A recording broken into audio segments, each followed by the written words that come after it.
नमस्कार मित्रों, मैं हूं आचार्य अंकित नौटियाल। स्वागत है आपका हमारे YouTube चैनल धर्मशास्त्र। जैसे कि आप सबको मालूम है कि कार्तिक मास जो है कि प्रारंभ हो गया है, शुरू हो चुका है। तो कार्तिक मास की विशेषता क्या है, कार्तिक महीने में हमें क्या क्या करना चाहिए, क्या नहीं करना चाहिए, कार्तिक मास में दीपदान की क्या महिमा है, इस पर आज हम बात करेंगे। कार्तिक मास में जो है अधिकतर कई लोग क्या करते हैं कि उपवास रखते हैं। उपवास किसको कहते हैं? इसी को कई लोग व्रत कहते हैं। उपवास का अर्थ होता है कि जो हमारे मन के अंदर की जो बुरी भावनाएं हैं, किसी के प्रति गलत सोचना, किसी को गलत बोलना, गाली गलौज करना, एक दूसरे से लड़ाई झगड़ा करना, ये हमारी जो मन की स्थिति है, ये हमने अपनी सुधारनी है। केवल एक समय भोजन करने से भूखा रह करके कोई उपवास या व्रत नहीं होता है। और ये किसी भी शास्त्र में नहीं लिखा हुआ है कि आप भूखे रहें और एक दूसरे से लड़ाई करते रहें, झगड़ा करते रहें, इधर उधर की बातें एक दूसरे की करते रहें, तो आपका व्रत जो है सफल होगा। आप भरपेट भोजन करें, इतना भोजन करें कि आपको भजन करते समय, कथा सुनते समय, कथा पढ़ते समय नींद ना आए।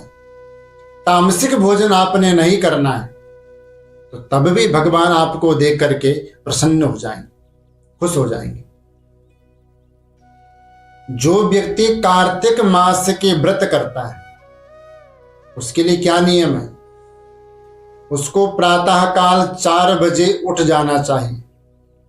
प्रातः काल 4 बजे स्नान करें। उसके बाद भगवान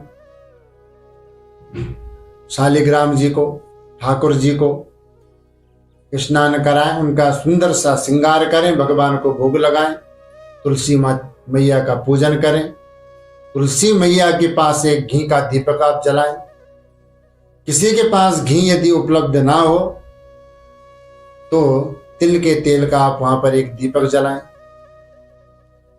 उसके बाद आपने अपने ही घर में कार्तिक महात्म्य की जो कथा की किताब आती है, उसको आप डेली एक अध्याय उसका आप अपने आप पढ़ें।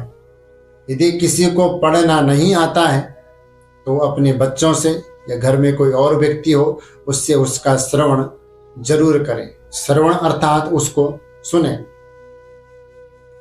और दिनमान अपने सात्विक आहार करें और भगवान के नाम का भजन करें। आपको यदि कोई भी मंत्र नहीं आता है तो आप ओम नमो भगवते वासुदेवाय, इस मंत्र का आप जाप करें। तुलसी की माला ले लें 108 दानों वाली, और लगे रहे भगवान का नाम जपने से। कार्तिक मास की वो महिमा है कि कार्तिक मास में जो कोई पूजा पाठ इत्यादि करता है, उसका विशेष लाभ उसको जो है प्राप्त होता है। तो ये है कार्तिक मास में पूजा पाठ का फल। इस प्रकार से आप पूजा पाठ का नियम करें। क्या खाना चाहिए, क्या नहीं खाना चाहिए? तो कार्तिक मास में जो है, जो पूजा पाठ करने वाले व्यक्ति, पहले उनके लिए मैं बता देता हूं नियम। क्योंकि ऐसे भी व्यक्ति हैं नास्तिक लोग जो कार्तिक मास में सब कुछ खाते हैं, उनका तो कोई कुछ नहीं कर सकता। पर जो भक्त हैं भगवान के, उनको लहसुन, प्याज, उड़द की दाल, मसूर की दाल, बैंगन, मशरूम, कटहल, ये जो चीजें हैं, और मांस, मीठ, मदिरा इत्यादि का घर में इनको बिल्कुल भी प्रयोग नहीं करना है, और ना ही इनके घर में ये बनना चाहिए। पहले तो आप प्रयास करें कि 1 महीने आप बाहर का कहीं का भी ना खाएं।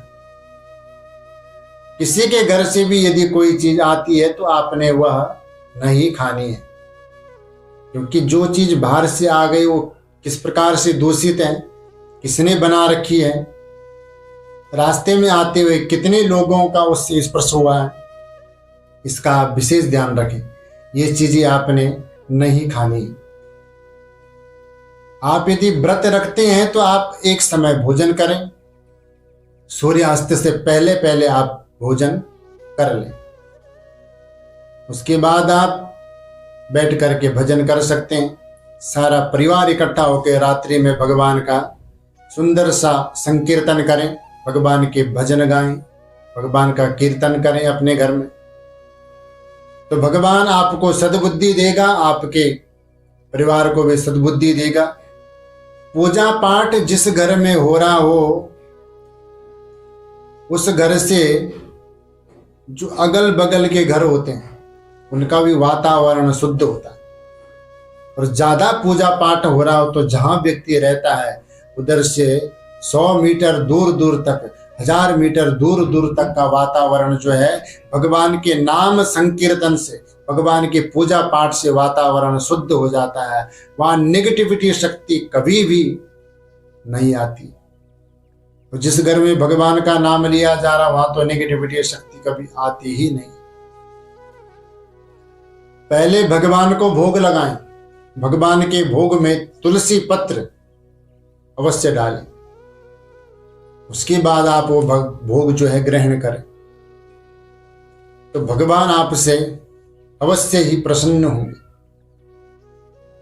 ये तो मैंने आपको संक्षेप में कार्तिक महात्म्य की महिमा बताई और पूजा पाठ करने का विधि बताई और नियम बताए, क्या खाना चाहिए क्या नहीं खाना चाहिए। क्योंकि अगर विस्तार से बताने लगो तो वीडियो ज्यादा लंबी हो जाती है और कोई भी व्यक्ति जो है देखता नहीं है। सब लोग स्किप कर करके देखते हैं कि जो मेन जानकारी उसके अंदर होती है उसको देख के निकल जाते हैं। दीपदान की बड़ी महिमा है कार्तिक माह। तो आपने क्या करना है कि एक दीपक आप प्रतिदिन जलाएं अपने घर में, घर के बाहर एक दीपदान आप नित्य करें। और यदि मंदिर आपके आसपास कहीं हो तो आप एक दीपक नित्य प्रति भगवान के मंदिर में भी आप जला करके आ जाए। दीपदान की बहुत बड़ी महिमा है कार्तिक मास, क्योंकि कार्तिक मास में जो है आपकी दीपावली का त्योहार आता है, धनतेरस आती है, नरक चतुर्दशी आती है, तुलसी विवाह आता है, देवोत्थानी एकादशी आती है। ये सारे पर्व जो हैं आपके कार्तिक मास में आते हैं। तो कार्तिक मास की जो बहुत बड़ी महिमा है, तो संक्षिप्त में मैंने आपको ये पूजा पाठ इत्यादि बताया है।